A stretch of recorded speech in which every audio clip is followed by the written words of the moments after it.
বিশ্ব রাজনীতির সমীকরণ হচ্ছে জটিল থেকে জটিলতর।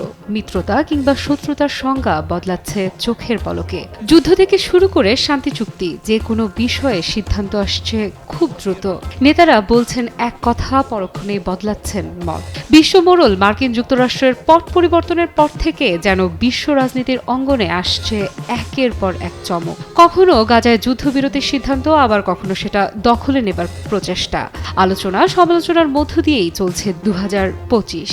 এত দ্রুত বদলাচ্ছে রাজনীতির হিসেব নিকেশ যে বিশ্ববাসী বুঝে ওঠার আগেই বদলে যাচ্ছে দৃশ্যপট। যেমন সম্প্রতি রুশ ইউক্রেন যুদ্ধকে কেন্দ্র করে অনুষ্ঠিত হয়েছে রাশিয়া ও যুক্তরাষ্ট্রের দ্বিপাক্ষিক বৈঠক। চিরবৈরী দেশ দুটির অতি আগ্রহী বৈঠকে বিশ্বজুড়ে তৈরি হয়েছে বিস্ময়। রাশিয়ার প্রতিনিধি দলের সঙ্গে দীর্ঘ বৈঠক শেষে যুক্তরাষ্ট্র জানিয়েছিল তাদের আলোচনা হচ্ছে যুদ্ধ বন্ধে রাশিয়া আন্তরিক কিনা তা দেখার প্রথম পদক্ষেপ। অন্যদিকে রাশিয়া বলছে তারা আমেরিকার সঙ্গে সম্পর্ক স্বাভাবিক করার আশা করছে।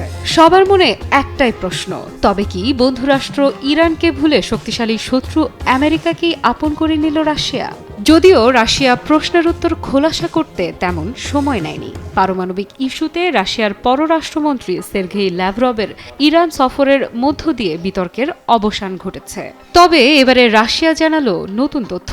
ইরানের পারমাণবিক ইস্যু নিয়ে যুক্তরাষ্ট্রের সাথে আলোচনা করবে রাশিয়া। তবে কি ইউক্রেন রাশিয়া যুদ্ধকে ঢাল হিসেবে ব্যবহার করে রাশিয়ার কাছে ঘেঁষতে সফল ট্রাম্প প্রশাসন? রুশ ইরানি একচ্ছত্র বন্ধুত্বে পড়েই গেল মার্কিনীদের কালো ছায়া। দেশ জুড়ে তোলপাড়। ওয়ালটন ফ্রিজ কিনে আপনিও হয়ে যেতে পারেন মিলেনিয়ার। সম্প্রতি রুশ প্রেসিডেন্টের মুখপাত্র দিমিত্রি পেসকভ বলেছেন যুক্তরাষ্ট্রের সাথে ভবিষ্যতের আলোচনায় ইরানের পারমাণবিক কর্মসূচি নিয়ে আলোচনা হবে। প্রতিদ্বন্দ্বিতা কাটিয়ে রাশিয়ার সঙ্গে সম্পর্ক জোরদারে মার্কিন প্রশাসনের প্রচেষ্টার অংশ হিসেবে ইতোমধ্যেই মস্কোর সঙ্গে 2 দফা বৈঠক সেরেছে ওয়াশিংটন। প্রেসিডেন্ট ডোনাল্ড ট্রাম্প ও ভ্লাদিমির পুতিনের মধ্যে ফোন আলাপের পর 2 দেশের সম্পর্কের বরফ গলতে শুরু করে। ব্লুমবার্গের এক প্রতিবেদনে বলা হয়, ইরানের পরমাণু কর্মসূচি ও আঞ্চলিক তৎপরতা সহ বিভিন্ন ইস্যুতে তেহরানের সঙ্গে যোগাযোগে ট্রাম্পের প্রশাসনকে সহায়তা করতে সম্মত হয়েছে মস্কো। তবে ক্রেমলিন বিষয়টি নিশ্চিত না করলেও স্পষ্ট করেছে ইরান এখন এমন একটি বিষয় যা নিয়ে ওয়াশিংটন ও মস্কো আরও বিস্তারিতভাবে আলোচনা করবে। এ সময়ে দিমিত্রি পেসকভ বলেন, রাশিয়ার অবস্থান হলো ইরানের সঙ্গে পারমাণবিক নথির সমস্যাটি শান্তিপূর্ণ রাজনৈতিক ও কূটনৈতিক উপায়ে সমাধান করা উচিত।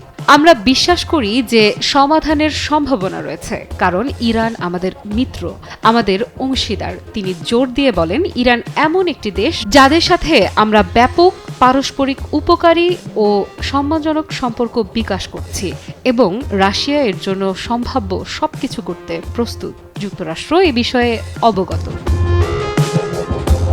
ক্রেমলিন এটিও জানিয়েছে, গত মাসে সৌদি আরবে রাশিয়া যুক্তরাষ্ট্র আলোচনায়ও ইরানের বিষয়টি উঠে এসেছিল।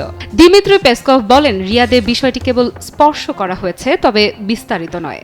ক্রেমলিনের একজন উপদেষ্টা ইউরি উশাকভ বলেন, আমরা ইরান সংক্রান্ত পরিস্থিতি নিয়ে আলোচনা করেছি এবং এই বিষয়ে আলাদা আলাদা আলোচনা করার জন্য সম্মত হয়েছি। রাশিয়ার এমন মন্তব্যের বিপরীতে ইরানের পক্ষ থেকে এখনো আসেনি কোনো প্রতিক্রিয়া। এর আগে ইরান স্পষ্ট করেছে যুক্তরাষ্ট্রের সঙ্গে কোনো আলোচনায় তারা রাজি নয়। দেশটির সর্বোচ্চ নেতারা একে একে নিজেদের অবস্থান থেকে জানিয়েছেন যুক্তরাষ্ট্রের সঙ্গে কোনো সমঝোতায় যাবে না তেহরান। মার্কিনীদের ম্যাক্সিমাম প্রেশার স্ট্র্যাটেজির প্রতিরোধে ম্যাক্সিমাম রেজিস্ট্যান্স গড়ে তোলার ঘোষণা দেয় ইরান। জানিয়ে দেয় নিজেদের শক্তিশালী সামরিক সক্ষমতার অপ্রতিরোধ্য মাত্রা। প্রয়োজনে অপারেশন ট্রু প্রমিস 3-র জোরালো ঘোষণাও এসেছে দেশটির পক্ষ থেকে। তবে বন্ধুরাষ্ট্র রাশিয়ার আহ্বানে তেহরান বিভেদ ভুলে যুক্তরাষ্ট্রের সঙ্গে আলোচনার টেবিলে সত্যি অংশ নেয় কিনা সেটি এখন দেখার বিষয়। যদি সত্যি তেমনটা হয়, তাহলে বদলে যাবে মধ্যপ্রাচ্যের ভূ রাজনীতির পুরো সমীকরণ। আফরিদা ইফরাত, নিউজ 24।